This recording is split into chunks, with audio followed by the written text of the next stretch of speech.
Hello and welcome viewers, you're watching Committee Report with your host Kriti Mishra. In this edition, we'll take a closer look at the report of the Parliamentary Standing Committee on Industry on promotion of electric vehicles in the country. Electric vehicles are gaining popularity across the globe. Due to fast depletion of fossil fuels, the automotive industry is also shifting from traditional fuel-based technology to eco-friendly technologies.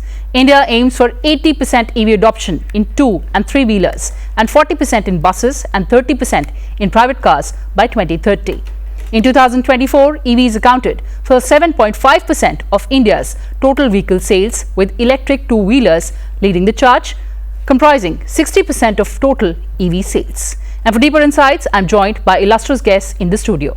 Joining us, Mr. Tiruchi Siva, Chairman, Parliamentary Standing Committee on Industry. Also joining us, Mr. Konda Vishweshwar Reddy, Member, Parliamentary Standing Committee on Industry. Thank you so much for joining us, gentlemen, and delighted to have you in Sunset TV studio. Mr. Siva, let me begin the program with you. The committee headed by you has given a very erudite report on promotion of electric vehicles in the country. Take us through the key highlights, the key recommendations and observations of the committee.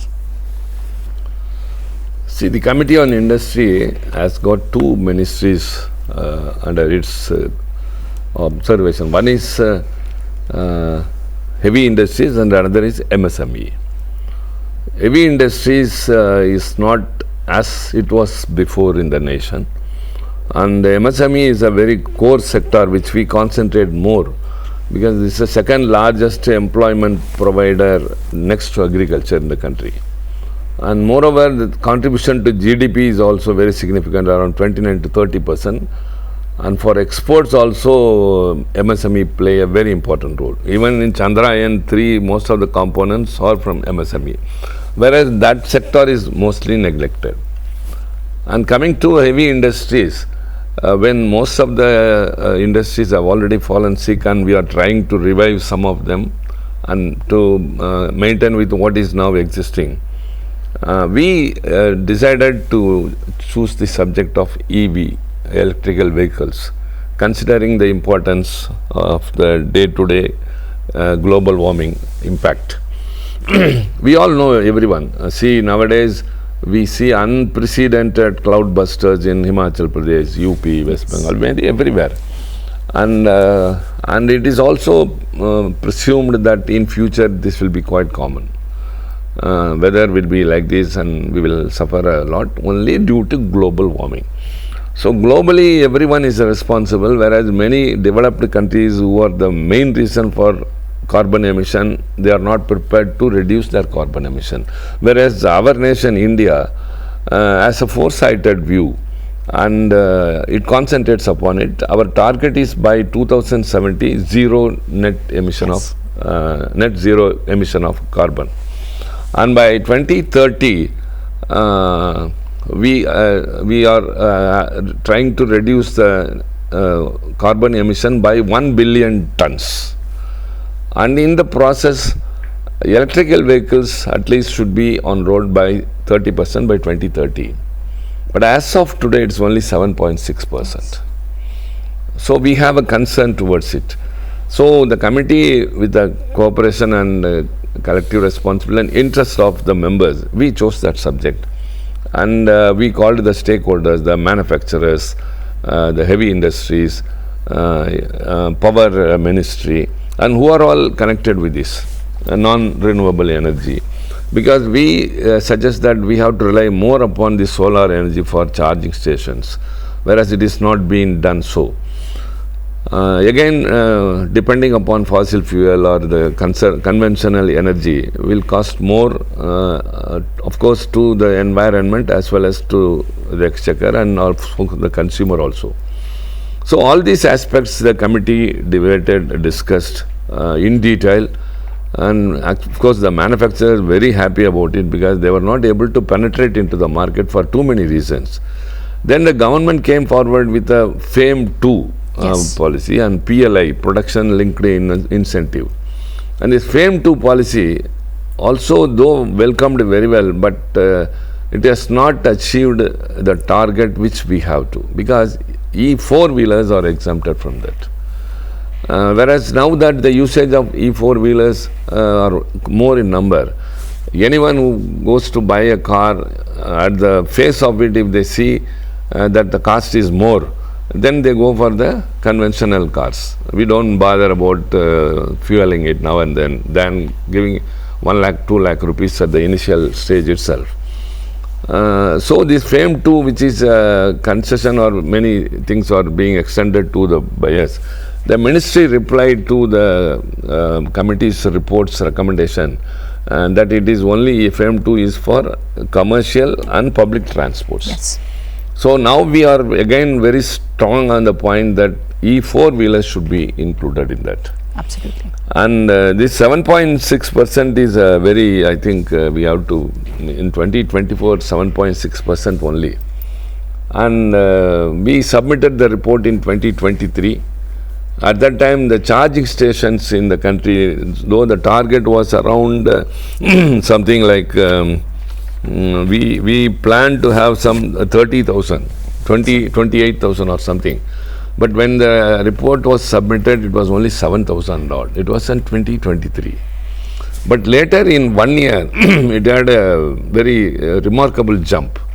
The ministry's reply to a question in the Rajya Sabha, we were surprised that quantum jump, how it is possible, okay, anyhow, if it is done, it must be welcomed. Now that we have reached around 29,000 or so, and we have also recommended that self-help group, women's self-help group and unemployed graduates must be given importance for giving these EV charging stations. And most of the EV charging stations should be based on solar. That also we have recommended. So if you go into the report, all the recommendations are very valid. They are not just on the face of it we saw something and we have done something. We have introspected deeply into the subject with the contribution of the wisdom of my members in the committee, and of course those who appeared before. Recently I launched one Luna two-wheeler, Luna 1970 vehicle. Now only they are introducing electrical vehicle. Right. So it's a common man's vehicle, a reasonable cost. Even earlier, the recent one, I think Hero Honda two-wheeler which was launched, now that they have stopped the production and it runs only up to 50 or 60 kilometers. So whoever has bought it, they are not able to convert it to hybrid also. So many issues the manufacturer's side also have to consider, and the government can extend only some consideration and concession or encouragement and support. So what we plan is, though we have submitted a report earlier, considering the global situation and India's target and of course our responsibility, maybe the other countries may be deprived of, but we should survive, because we have withstood even economic recession with the help of public sector and agriculture sector. Like this, even when global warming will affect the European developed countries much, India will not be much, because even now we read on the road, we see on the road, public transports more buses are even in Delhi, more in number, I mean 100%. Tamil Nadu also is heading towards, and some other states also. But I should be very sorry to say that many states like West Bengal, Gujarat, Goa, even Telangana, some results are not up to the mark. Right, sir. Right, sir. So in this situation, I think the committee will sit again and we will take up the subject, though we have submitted a report. To go a further study, we want to go into the EV because it's a must for the future. Absolutely, sir. So awareness must also be created among the people that we should switch over to EV.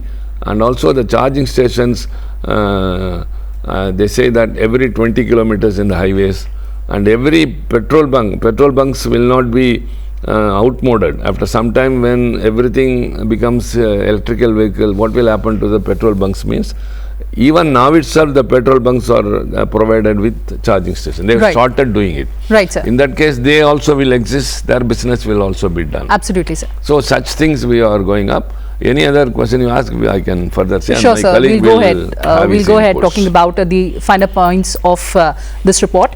But Mr. Reddy, your opening thoughts on promotion of electric vehicles in the country and EV mobility in India. Our chairman had already mentioned that the targets were very good. It was 2030 we should reach about 35% of our vehicles should be electric, and but have we reached there? And that is one of the things industry committee, especially this particular industry committee, has been focused on. And while there's a lot of encouragement for different industries, because electric vehicles is not just one industry. Right. It is a collaboration of multiple industries, the battery makers, the motor makers, the automobile makers. It's a collaboration. So the problem is in certain areas, especially in batteries, and especially in then the electronics to charge it. We have problems there. Before, everything was imported from China. Right. We only assembled it. And if you look at the target, now we are closing, we are already in 2025, and we are nowhere near the target. It's only 7.2 or something.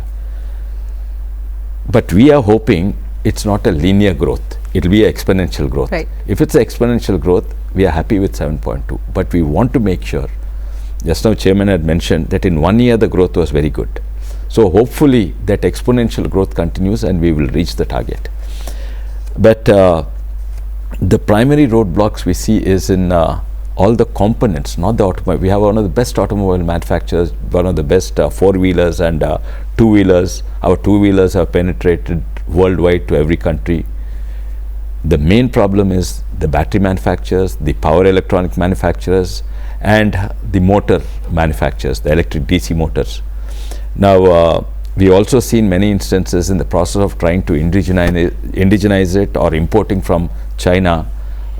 In fact, the committee has taken this up about the safety itself. Yes. We saw the electric vehicles exploding, burning, and 1 or 2 people were killed. Yes. So when you are pushed, sometimes you try to do things fast and such things will happen. And these are some of, safety is one of the concern.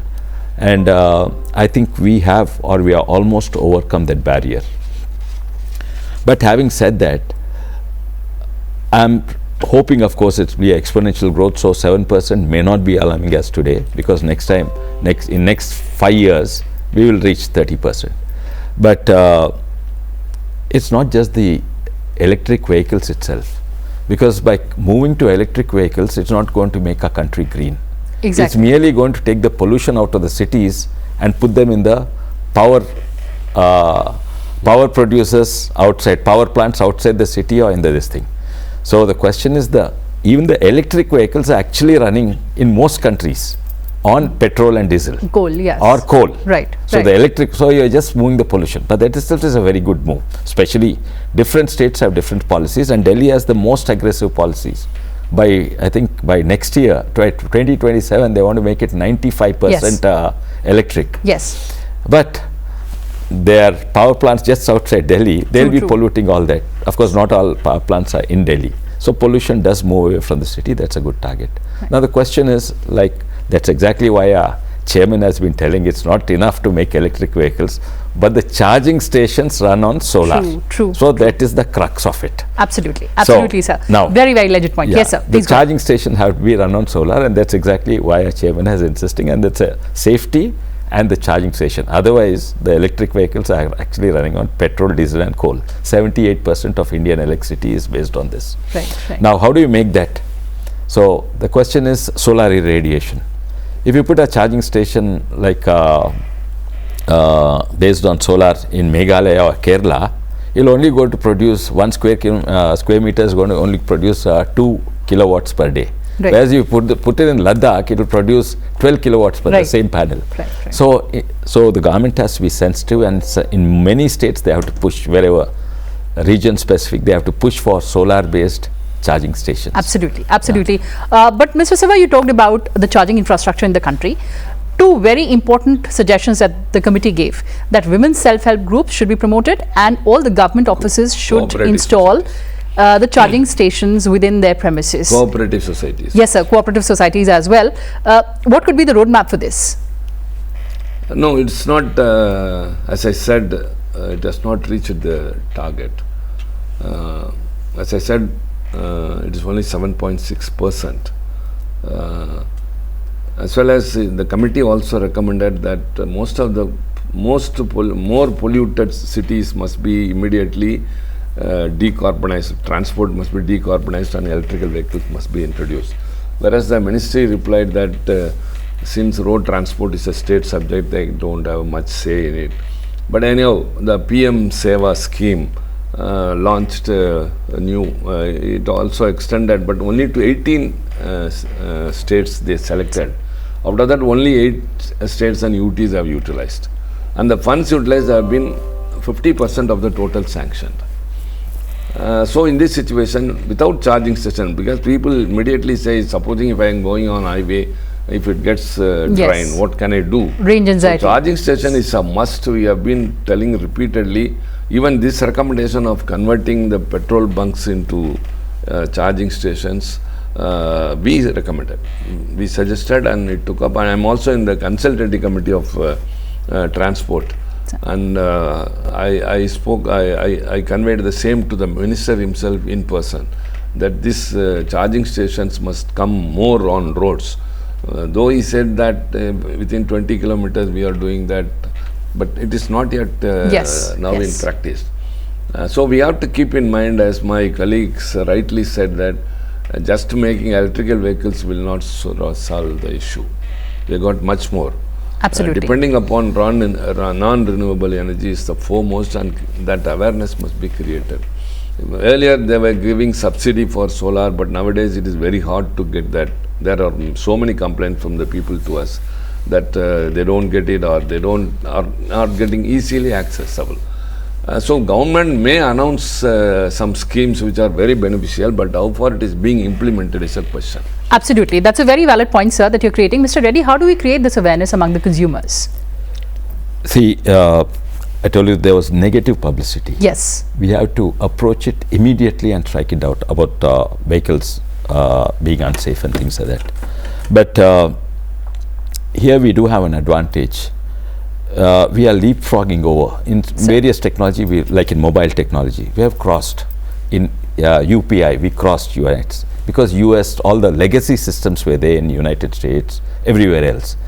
Our legacy systems in vehicle manufacturing or charging stations, we don't have we are starting afresh in certain areas.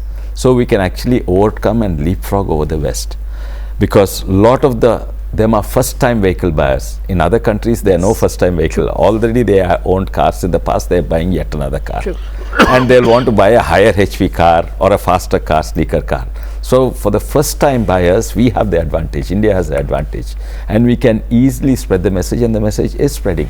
And the best message is definitely word of mouth, not an advertisement. True. And word of mouth. So it is at the local level, the advertisement has to be highly local, the message has to be highly local, and that's what's happening. One person in a village, especially Telangana is among the richest states. In 2014, there were if you go to a village, there were 3 or 4 motorcycles in a village. Now there are 300 to 600 motorcycles in every house, in every village. And both.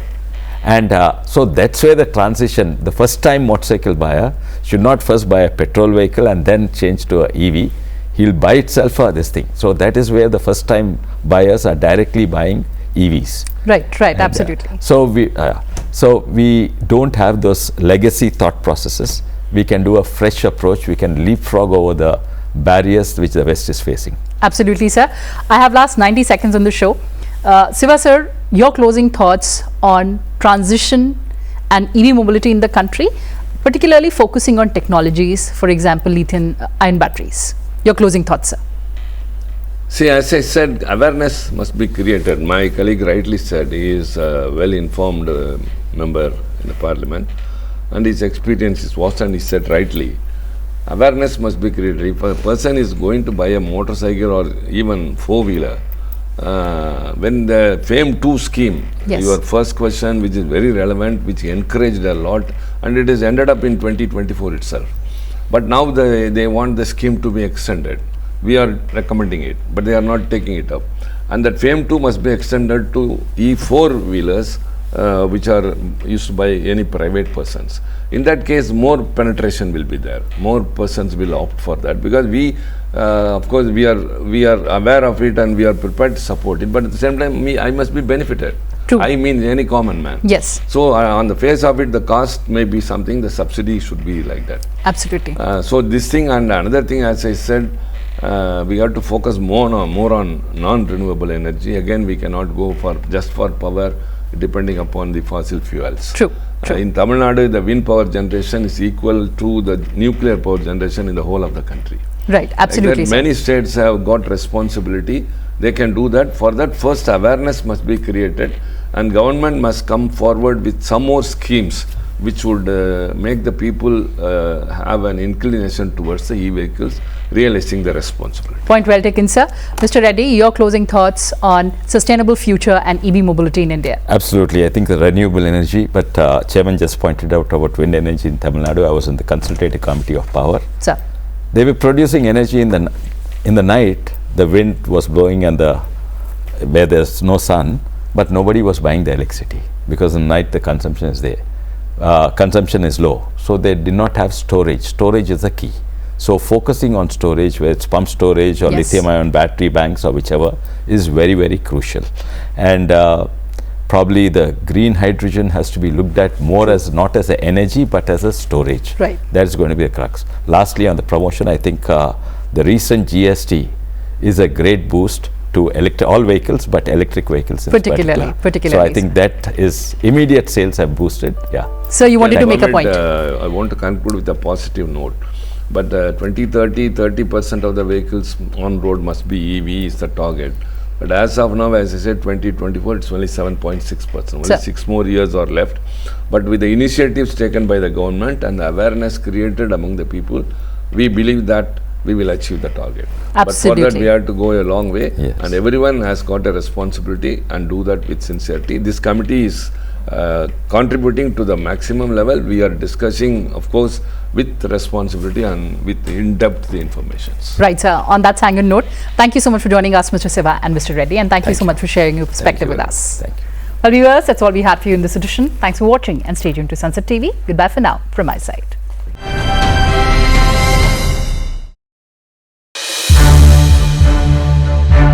To watch more programs of Sunset TV, subscribe to our YouTube channel and don't forget to like and share them.